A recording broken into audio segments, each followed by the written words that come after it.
In this series of videos, I'm making my way through the Proko.com Drawing Basics course.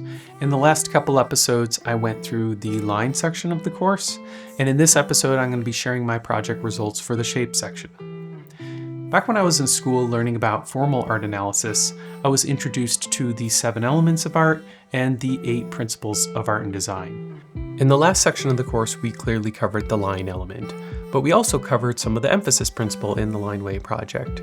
There are 4 projects in the shape section. I'm going to share my results for each of these projects, but I also want to go over which principles are used in each of them. The first project is to simplify animal portraits into basic shapes and limit it to no more than 10 shapes to define each portrait. Level 1 was to simplify the animals in the 3 provided photos and then find some more interesting animals to draw as well. I did these initial 3 and then watched the demo to get some feedback and get an idea of where I might need to adjust my strategy before doing too many more. My key takeaways from it were that I needed to start on larger general shapes first and add in smaller shapes for detail instead of trying to find more specific shapes for the various areas. I noticed he adjusts the perspective a little to avoid working with 3D forms at this point, so he could focus on the 2D shapes. He avoided any of the body since these were portraits, but did add detail in the eyes, which helped to recognize the animals a bit more. I redrew the initial 3 using his simplifications to get a better grasp of the approach he took. I then cranked out 9 more animal portraits at a bit of a smaller scale. This was a fun challenge, limiting myself to so few shapes and focusing on trying to make those animals still recognizable. The level 2 project was to go wild with these shapes and deform and change them to get different personalities for these animals. I did a page of each of the 3 animals in various shapes. I started by doing a triangular, square, and rounded or more circular version of each animal, and then pushed the proportions of some of the shapes in other variations. After watching the demo on these, I feel like I kind of was playing it safe a bit, and probably could have pushed them a little more than I did.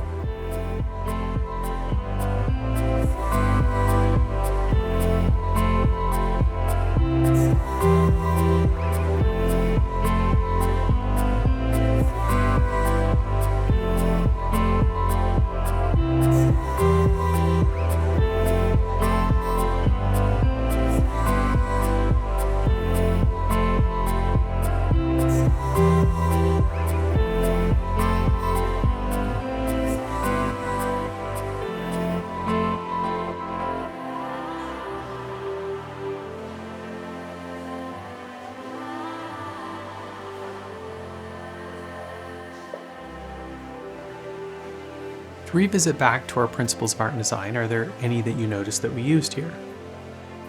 There is. We pushed the proportions to scale up various shapes to see how the change in proportions of the animal portraits changed their likeness or personality. And this segues nicely into the next project. The second project is focused specifically on proportion. We were to draw a portrait focused on finding the shapes and getting correct proportions on a surface of at least 14 by 17.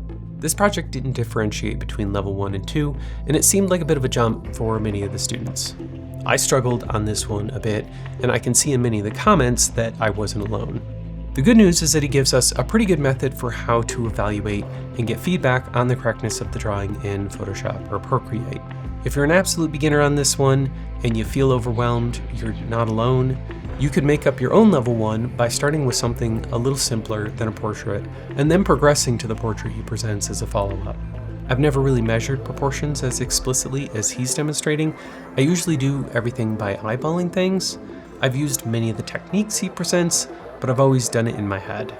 So in some ways, this made it even more difficult because I had a hard time rewiring myself to try to use more explicit measuring techniques.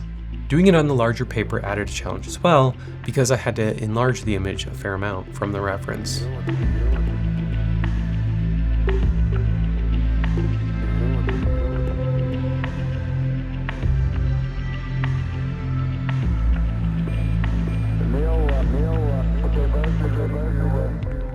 I did a second drawing based off the portrait he uses in his demo before I watched that demo. This gave me another opportunity to get some feedback around how he approached it. It's clear from my results that this is an area I could use some more practice. I do see some similar mistakes that I made on both drawings. I tilted both faces at a consistent 5 degrees. Once correcting the tilt, things looked much better, but I also placed the eyes a little bit too close together on both.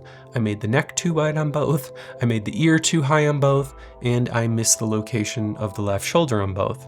This was consistent enough that I have a feeling it had to do somehow with how I'm positioned sitting to draw this. I have a feeling that this initial 5-degree angle tilt that I added to the entire drawing propagated across my measurements for everything else as well. To revisit back to our principles of design, are there any we used here? Okay, so that one's a little easy. We clearly focused on proportions here, although in a much different way than on the last project. The third project is moving on to designing interesting shapes, using images of seals and sea lions. I started with the baseline by drawing one sea lion from memory before drawing any of these from reference. And it came out about as expected, not too bad, but not great. I then moved on to the level 1 exercise and drew around another 30 of these from reference. I learned here that sea lions are much more fun to draw than the earless seals. Some of the earless seals just look like a loaf of bread, but I guess it still gives you an opportunity to play with the shape of a loaf of bread.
Now for the level 2 exercise, after all that practice, I drew 5 more of these from memory with no reference. This was still difficult, and the hardest part was trying to use my imagination to come up with a pose that seemed to be in space somehow and not just a profile of the sea lion. However, I was pretty happy with the results, and they were definitely an improvement on my baseline drawing.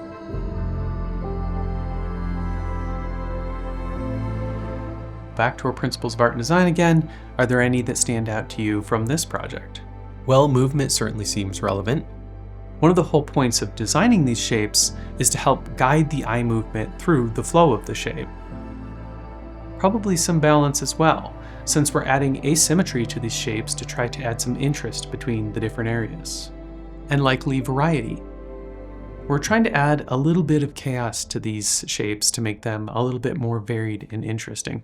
The final project in this section is to apply the concepts we have learned to figure drawing. We're provided with a set of figure poses, and we're to spend at least 5 minutes on each, doing as many as we can. We want to try for accurate proportions, but focus more on the shapes and the gestures or pose more than the simplified lines as we did in the last section. This is definitely the most in-depth project tutorial we've done so far. Many of them introduce the material with 10 to 20 minutes, but this has over an hour of instruction going over drawing these rhythms and to present the project. There's a lot to learn here, and there's something deceptive about how simple these look. Stan makes these look much easier than they are. It's easy to get discouraged by the results. I was having a hard time seeing the rhythms instead of the contours, especially in the extremities. I did get better the more of them that I practice and the more of them that I watched him demo, and I kept the provided ebook PDF reference handy to continue to try and work towards what he demonstrated. I have to remind myself that Stan has been doing this for a very long time and also has knowledge about form and anatomy that makes it much easier to understand these figures and simplify them. For the level 1, I did 21 of these and I was averaging about 8 minutes each. As usual, I watched the demo for level 1 to get some feedback and adjust before moving on to level 2.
There were a few suggestions for where to take this for level 2.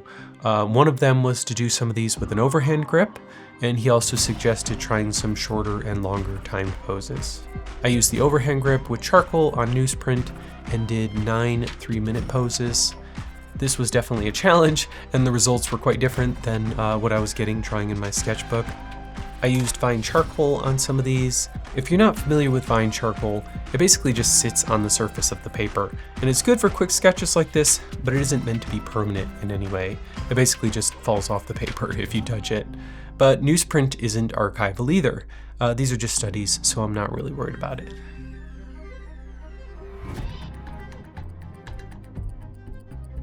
So which principles are we using on this last project?